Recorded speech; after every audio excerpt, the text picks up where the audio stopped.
सन्माननीय व्यासपीठ आणि माझ्या जमलेल्या सर्व वरुणराज भिडे यांच्या प्रेमाखातर सर्व जमलेल्या माझ्या मराठी बांधवांनो, भगिनींनो आणि मातांनो,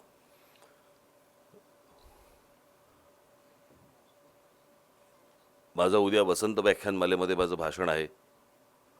त्याच्यामुळे जे काय बोलायचं ते उद्याच बोलीन. इथे सर्वांचीच भाषणं झालेली आहेत. खरं तर मी काय माझ्या हस्ते पुरस्कार होता, मला मिळणारा पुरस्कार नव्हता. त्याच्यामुळे मी फार काही बोलावं असं काही नाही आहे. आज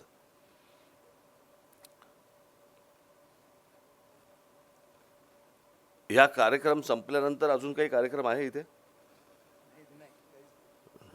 तर मला मगाशी असं वाटलं तर इथे लहान मुलगी आली, तिथे दोन लहान मुलं बसली आहेत, तिथे अजून एक त्याच्याहून लहान मुलगा बसलाय, हा बघा कडेवरती बसलाय इथे.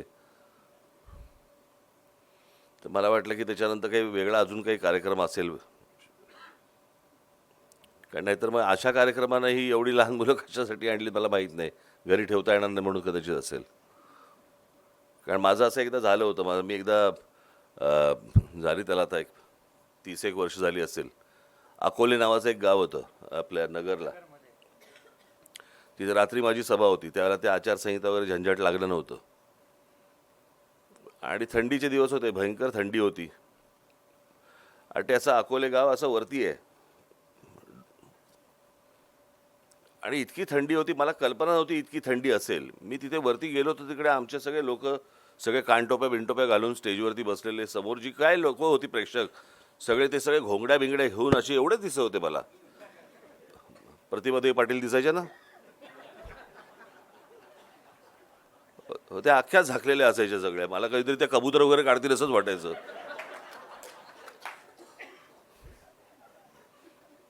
त्यांना मी नाव ठेवलं होतं पदर टेरेसा.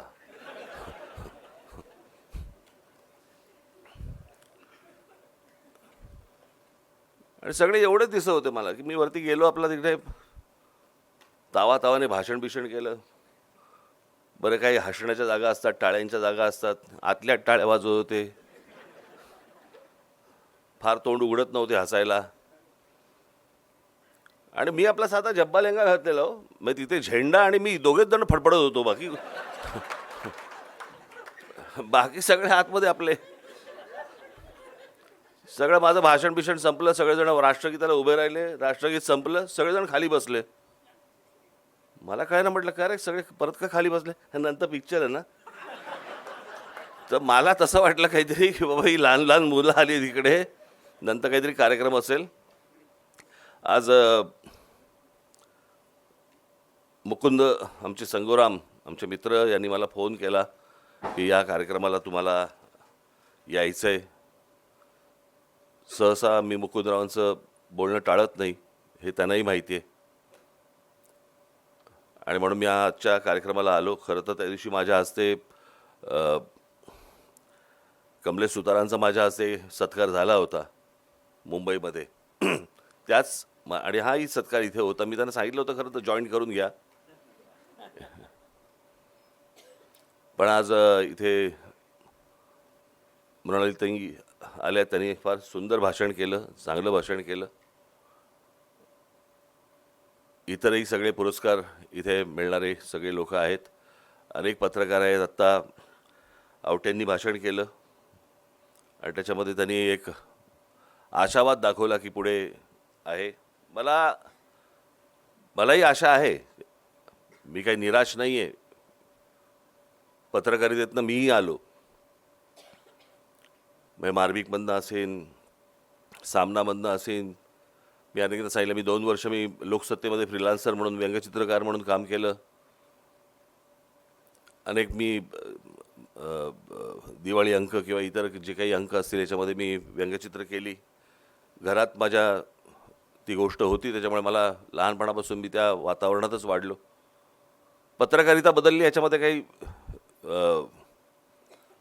प्रश्नच उरलेला नाही आहे, ती बदललीच. मला फक्त एकाच गोष्टीचं भीती वाटते पत्रकारितेमध्ये की पत्रकारांची आतली जाणीवा मेलेल्या नाही आहेत. पण सरकार तुम्हाला किंमत देत नाही. ही मला असं वाटतं अत्यंत भयानक गोष्ट आहे. तुम्ही कितीही लिहा, तुम्ही कितीही गोष्टी मांडा, तुम्ही कितीही गोष्टी दाखवा, आम्हाला तुमच्या बोलण्याने आणि लिहिण्याने आम्हाला काही फरक पडत नाही.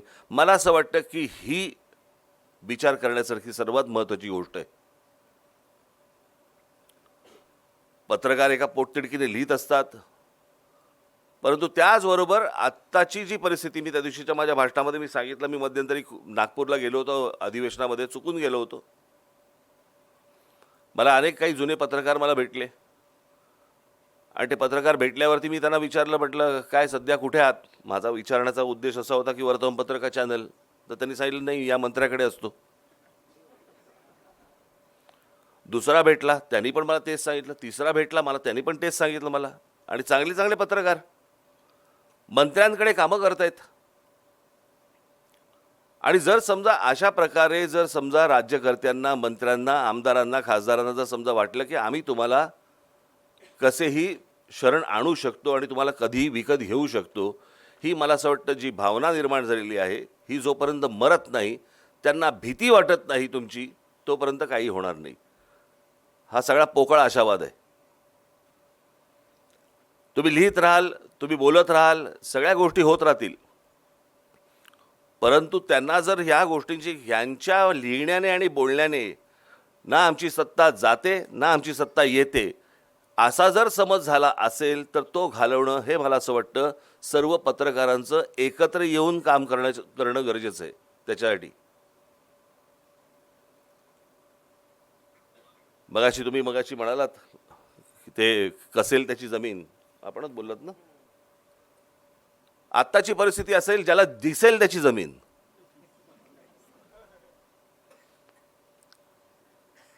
तुम्ही गेल्या 20 वर्षातली 25 वर्षातली माझी सगळी भाषणं काढून बघा, तुम्हाला हे सगळे विषय मी तेव्हापासून मी मांडत आलेलो आहे. माझं तर एक भाषण इथे पुण्यामध्येच झालं होतं, जवळपास त्याला आता एक 20-25 वर्ष झाली. आणि त्यावेळेला मी त्यांना म्हटलं होतं की मुंबईची वाट लागायला म्हटलं एक काळ गेला, पुण्याची वाट लागायला वेळ पण जाणार नाही. आज अवस्था बघा पुण्याची, 5-5 पुणे आहेत. मूळ पुणे वेगळं, मग अजून त्या सिंहगडच्या इकडचं वेगळं, अजून दुसरीकडचं वेगळं, सगळीकडची वेगळी. काही त्याला आकार ना उकार ना काही. आणि तुम्ही मगाशी म्हटलं त्याप्रमाणे की बाबा एका दिवसामध्ये पाणी तुंबलं आणि मग सगळं पाऊस पडला आणि पाणी तुंबलं, होणारच आहे ते. याचं कारण कोणाचं लक्षच नाही आहे.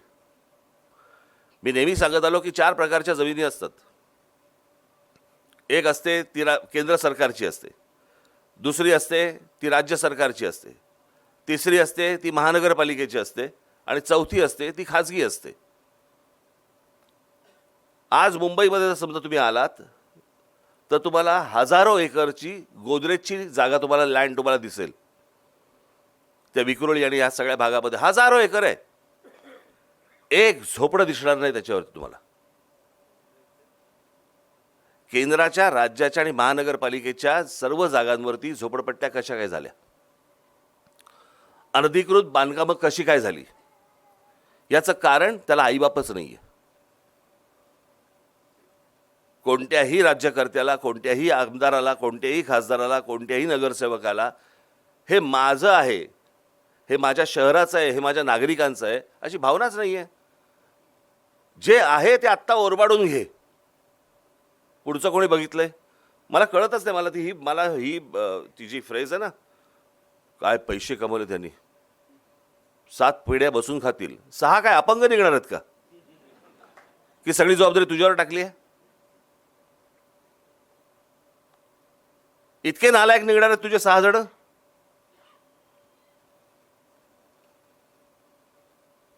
हा जो हावरटपणा आणि ह्या सगळ्या ज्या गोष्टी आत्ता जी बजबजपुरी सगळ्या महाराष्ट्रावर सुरू आहे.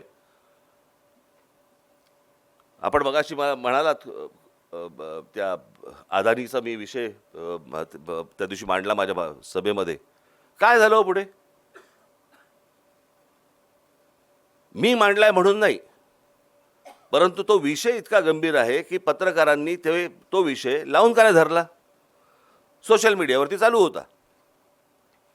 मी काढलाय म्हणून मी सांगत नाहीये. आपल्याला ह्यातलं ह्यातली भयानकपणा आपल्याला कळला पाहिजे की आपल्या हातून काय चाललंय, आपल्या हातून काय जातंय आणि त्या गोष्टींवरती आपलं लक्ष आहे का? आपण या गोष्टींची सरकारला काही जाणीव करून देऊ शकतो का? मला तर आज सगळ्या पत्रकारांना एवढंच सांगायचं आहे, तुमच्यावरती दबाव येत असेल, मला माहिती आहे. माझे अनेक पत्रकारांचे अनेक अत्यंत जवळचे संबंध आहेत. अनेक पत्रकार माझ्याकडे येऊन बोलत असतात, सांगत असतात नेमकं काय चालू आहे आत्ताच्या या सगळ्या सरकारमध्ये. याच्या अगोदरच्या सरकारमध्येही या प्रकारच्या गोष्टी होत्या, जरा लपून छपून होत्या. आता फारच उघड झालं सगळं. आणि मग जर का समजा तुम्ही थोडीशी विरोधात बातमी टाकली की वरनं फोन मालकाला, संपादकाला वरनं फोन आणि दबाव टाकायचा, परत बातमी येता कामा नये. माझं तर सर्व पत्रकारांना माझं म्हणणंच आहे, सांगणंच आहे, असा जर एकदा जरी दबाव आला ना, त्यांच्या बातम्याच टाकायच्या पहिले बंद करा. चांगल्या वाईट कुठच्याही बातम्या टाकायच्या बंद करा. एकदा बातम्या का बंद झाल्या एकदा विचारायला येऊ तर देत.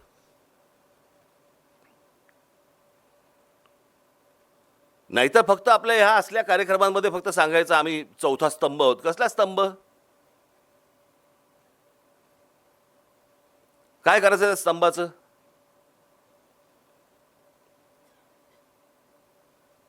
बाई या सगळ्या म्हणजे मला फक्त नोकरी टिकवायची आहे म्हणून मी पत्रकार आहे.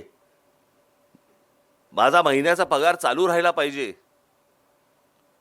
मी आता नवीन घर घेतलेलं आहे, त्याचा EMI कसा भरायचा, मला हे पत्रकारांनी सांगितलेल्या गोष्टी सांगतोय तुम्हाला. मी मी मी वेगळं सांगत नाही आहे, माझ्या मनातल्या गोष्टी सांगत नाही आहे.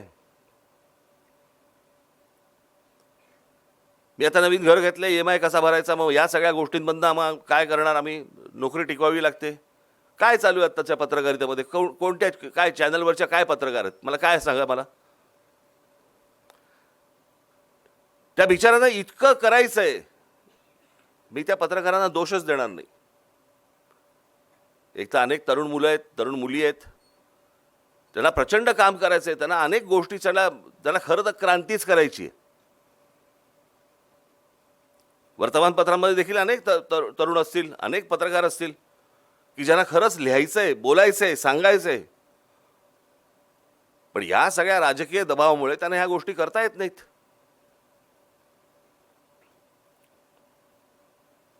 मग त्यांनी काय करावं? आता ताई तुम्ही मगाशी सांगितलं शाळांचा विषय. महाराष्ट्रामध्ये मराठी राज्यकर्ते मराठी शाळा विकतायत कसे आणि ह्याच्या मागे नेमकं कोण आहे एकदा काढा तर. आपल्याला असं वाटतं की महाराष्ट्रातले राज्यकर्ते शाळा विकतायत. हा शाळेचा विषय नाही आहे, हा जागेचा विषय. महाराष्ट्रामध्ये फक्त लँड विकणे, जागा विकणे एवढाच फक्त धंदा सुरू आहे.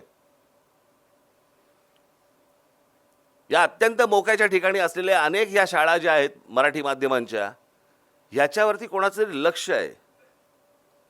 हे लक्ष असल्याशिवाय मंत्रालयामध्ये कुठची फाईल हलत नाही. कोणाला तरी या जागा पाहिजेत. आपल्याला असं वाटतं मराठी शाळा बंद करतायत. मराठी शाळा नाही बंद करत आहेत, ते त्यांना जागा हव्यात. त्या मला असं वाटतं आपल्याला एक काहीतरी गोष्ट दाखवली जाते, सांगितली जाते. आता सोशल मीडियासारखी गोष्ट मी माझ्या भाषणामध्ये मी सांगितलं, सोशल मीडिया हा वाईट नाही आहे. सोशल मीडियावरच्या ज्या काही गोष्टी येतात मला असं वाटतं त्याच्यामध्ये गुंतून पडू नये.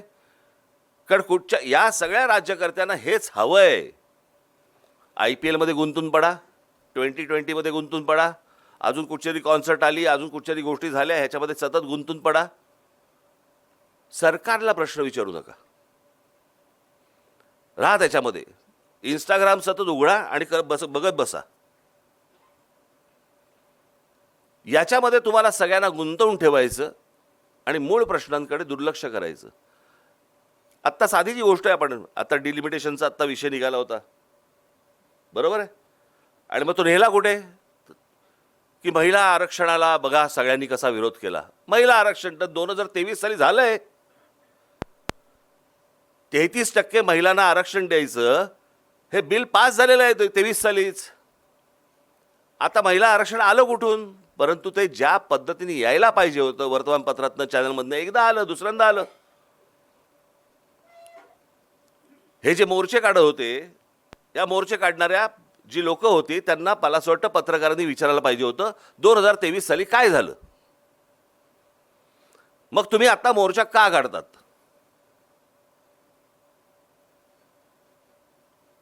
त्यांना कोणीच प्रश्न विचारणार नाहीत. त्यांना आपले सोडून देणार. आणि मग ज्या वेळेला हे अनेक पत्रकार परिषदा मी आता तुम्ही अनेकदा घेत पण नाही हल्ली. हे असं असं म्हणाले तुम्हाला काय वाटतं. तुझं बोल ना तू. ते काय म्हणाले ह्याची तुला काय घेणे घेणे. एवढंच सांगितलं जातं चॅनलवरती. हे काय बोलले बघा आणि मग ह्याच्यावर ते काय बोलले बघा आणि रात्री संध्याकाळी भिडवून टाका. अख्खा दिवस गेला की झालं आमचं काम. ते तरी काय करणार. मला असं वाटतं की पत्रकारिता आज मी काय संपली बिंपली ह्या मताचा मी नाही आहे. ती संपणार पण नाही कधी. अनेक चांगले पत्रकार आहेत. हे उत्तम काम करतायत. ते करतच राहणार. नवीन पत्रकार येतील तेही करत राहणार. ही आज कोणाची सत्ता आहे कोणी दबाव टाकत असेल परंतु कोणीही सत्तेचा अमरपट्टा घेऊन आलेला नसतो. आणि जसं काय म्हणतो आपण त्याला की अशा प्रकारच्या गोष्टी ज्यावेळेला सुरू असतात त्याही जात असतात. सत्तेलाही ओटी लागत असते आणि अपयशालाही भरती येत असते. त्याच्यामुळे त्या गोष्टी होत राहणार. परंतु उद्या आम्ही जर समजा चुकलो आमचेही कान धरा. ते धरताच. पण जे नेमके खूप मोठ्या प्रमाणावर चुकत आहेत त्यांचे जरा कान धरा. आणि पहिली गोष्ट म्हणजे ना एकमेकांबद्दलची आसूया मनातनं काढून टाका. की कोणी हा विषय मांडला. उद्या कमलेश सुतारने एक विषय आणला त्याचं ते चॅनल बघून घेईल. त्याने काढल्याने विषय मग त्याचा तो बघून घेईल. अरे तो विषय महत्वाचा आहे. उद्या समजा मृणालीताईंनी काहीतरी एक लेख लिहिला आणि तो जर महत्वाचा असेल आणि त्यांच्यातनं जर समजा काहीतरी एक स्फोटक काही गोष्ट जर बाहेर येणार असेल मला असं वाटतं सर्व पत्रकारांनी मिळून ती गोष्ट केली पाहिजे. परंतु आपल्याकडे कसं आलंय नाही त्यांनी केलं ना त्यांचं ते बघून घेतील. आपल्याला काय देणे घेणे. आणि तुम्ही एकत्र सर्वांनी राहावं ही काळाची गरज आहे. आणि मला असं वाटतं तुम्ही एकत्र राहू नये ही सत्तेची गरज आहे. आज पत्रकारिता वरुणराज भिडेंच्या नावाने तुम्ही बिंदास बेधडक आणि ह्या सगळ्या गोष्टी आपण आत्ता बोलत राहिलो. तुम्ही मगाशी म्हणालात की कोणी कोणाच्या वेळेला म्हणाले ते लोकशाही बुडाली कोणाच्या वेळेला कोण बोललं. मगाशी म्हणाला ना गांधी बोलले का कोण बोललं. नेहरू म्हणाले का काहीतरी की लोकशाही धोक्यात आहे. नेहरू म्हणाले लोकशाही धोक्यात आहे. तेव्हापासून धोक्यात आहे. म्हणजे आता काय झालं असेल त्याचा लोकशाहीचं बरं एकदा बघा. आणि प्रत्येक अगोदरच्या काळाला नंतरच्या येणाऱ्या काळाबद्दल एक वाटतं फुकट गेलेत. तसं नसतं. मला असं वाटतं तसं काळ बदलत जातो. काळ बदलतो तशा गोष्टी बदलतात. विचारसरणी बदलते. विचार करायची पद्धत बदलते. परंतु काही मूलभूत गोष्टी ज्या असतात त्या मला असं वाटतं की त्या शास असतात ठाम असतात. जे आत्ता मला असं वाटतं आवटेंनी जे सांगितलं की हे सगळं करतोय कोणासाठी करतोय तर हे सगळं लोकांसाठी करतोय. हे तुमचं आहे. राज ठाकरे ज्यावेळेला मराठीबद्दल बोलतो महाराष्ट्राबद्दल बोलतो मराठी भाषेबद्दल बोलतो मराठी माणसाबद्दल बोलतो ते काय माझं नाही आहे. ते तुमचं आहे. मी जे तुम्हाला सांगतोय तुमच्या हातातनं काय चाललंय तुमच्या पायाखालची काय चाललंय जमीन हे मी तुम्हाला सांगतोय. कारण नंतरच्या पश्चातापाच्या कपाळावरती हात मारण्याला काही अर्थ उरत नसतो. कारण एखादी गोष्ट तुमच्या हातातून गेली की ती परत तुमच्या हातात येत नसते. आज जे चालू आहे सगळं की त्या सगळ्या भैयांना काहीतरी मराठी शिकवायचं मराठी शिकवायचं.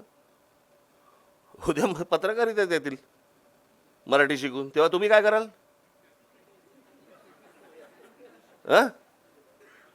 अनेक पत्रकार सांगतात नाही नाही, पण शेवटी कसं आहे, ते आलेत आता म्हटल्यानंतर मराठी शिकवलं पाहिजे आणि उत्तम शिकले.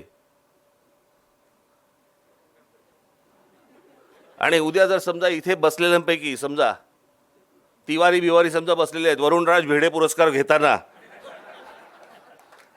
कसं वाटेल मला जरा सांगा. त्यांची राज्य नाही सुधारली याच्याबद्दल कोण बोलत नाही. त्यांच्या राज्यकर्त्यांना हे कोणी प्रश्न विचारत नाहीत. प्रत्येक वेळेला प्रश्न महाराष्ट्रातच निर्माण होणार. प्रत्येक वेळेला तुम्हाला येऊन महाराष्ट्रातच तुम्हाला धमकी दिली जाणार आणि त्याच्यावरती आमचे राज्यकर्ते हे हात सोडत बसणार. कोणाच्या दबावाखाली? का तुम्ही असे सगळेजण बॅकफूटवरती येऊन का खेळतात मला कळलेलं नाही.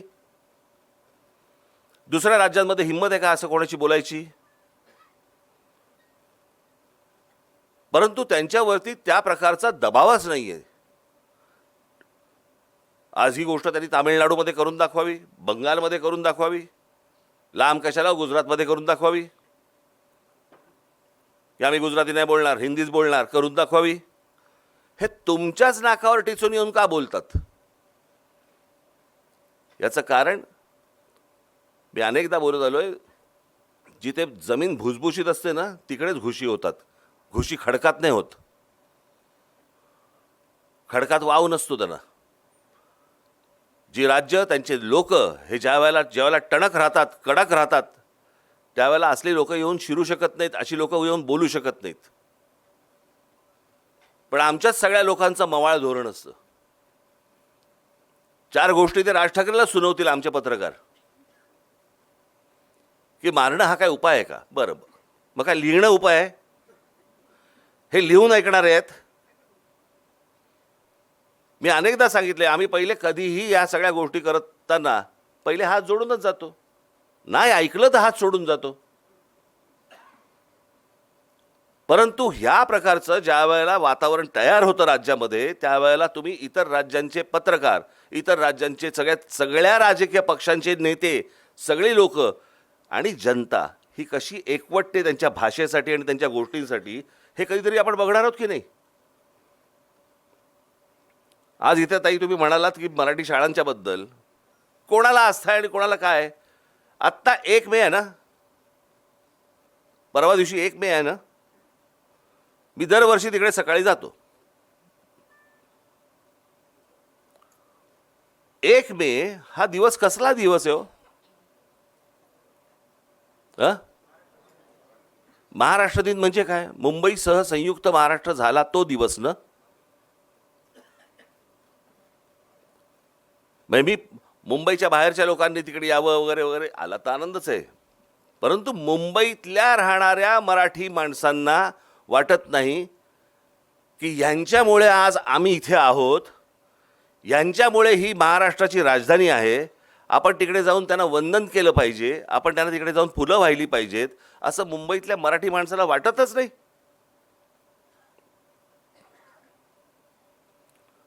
इतक्या लोकांनी ही मुंबई महाराष्ट्राची राहावी म्हणून रक्त सांडलं.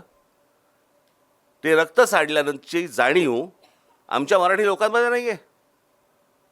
जर मुंबई महाराष्ट्राला मिळाली हीच जर जाणीव नसेल, तुम्हाला भाषेची जाणीव आणि तुम्हाला मराठी शाळांची कुठची जाणीव घेऊन बसलोय आपण? काही देणं घेणं नाही या लोकांना.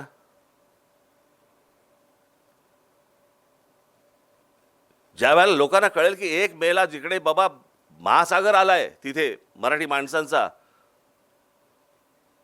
की ज्यांच्यामुळे आम्हाला ही सगळी मुंबई मिळाली आहे, ज्यांच्यामुळे आमचं हे अस्तित्व आहे, त्यांना 4 फुलं वाहण्यासाठी म्हणून ज्यावेळेला लोक मराठी माणसं ज्यावेळेला तिकडे मोठ्या प्रमाणावरती एकवटतील ना, त्यावेळेला मी समजीन की तुमच्या जाणीवा जिवंत आहेत. नाहीतर रोजच्या रोज तुमचे पंख छाटले जाणार, तुमची पिसं काढली जाणार आणि तुमच्या हातामध्ये काही उरणार नाही. उद्या माझे व्याख्यान आहे, त्या व्याख्यानामध्ये मी अनेक गोष्टी तिथे मी मांडणार आहे. आपल्याला जमलं तर आपण जरूर तिकडे यावं. परंतु आज या पुरस्काराच्या निमित्ताने मला इथे तुम्ही सगळ्यांनी बोलवलं. मला का बोलवलं मला माहिती नाही. ये तुझं ऐकतात लोक, ये असं कदाचित असेल, मला माहिती नाही. परंतु आज तुम्ही मला सर्वांनी बोलवलं. आज उल्हासदादा आणि अंकुशरावांनी मला इथे तुम्ही ते कोशिंबिरीचं फार घेऊ नका, मनाला लावून घेऊ नका. एकूणच महाराष्ट्राची कोशिंबीर झाली, तुमचं काय घेऊन बसलाय तो इकडे. बरं का. त्याच्यामुळे असं त्या सगळ्या गोष्टी ते थोडंसं गोष्टी होत असतात. परंतु अत्यंत मगाशी कोणीतरी सांगितलं त्याप्रमाणे अत्यंत दोघेही सभ्य गृहस्थ आहेत. म्हणजे आम्ही आज सभ्य होत असं होत नाही त्यातनं, परंतु हे खूप चांगली माणसं आहेत आणि या सर्वांच्या आमंत्रणाला मी मान देऊन आणि पुन्हा एकदा आमच्या मुकुंदरावांना धन्यवाद देतो की मला आजच्या कार्यक्रमाला तुम्ही इथे बोलवलं. त्याबद्दल धन्यवाद. आपण बराच वेळ सगळेजण इथे थांबलात. पोरं कंटाळली असतील कदाचित, त्यांना बाहेर घेऊन जा. आम्ही पोरं कंटाळलेलो आहोत, आता आम्ही बाहेर निघतो. तर पुन्हा एकदा आपण जरूर सर्वजण भेटू आणि भेटत राहू. धन्यवाद.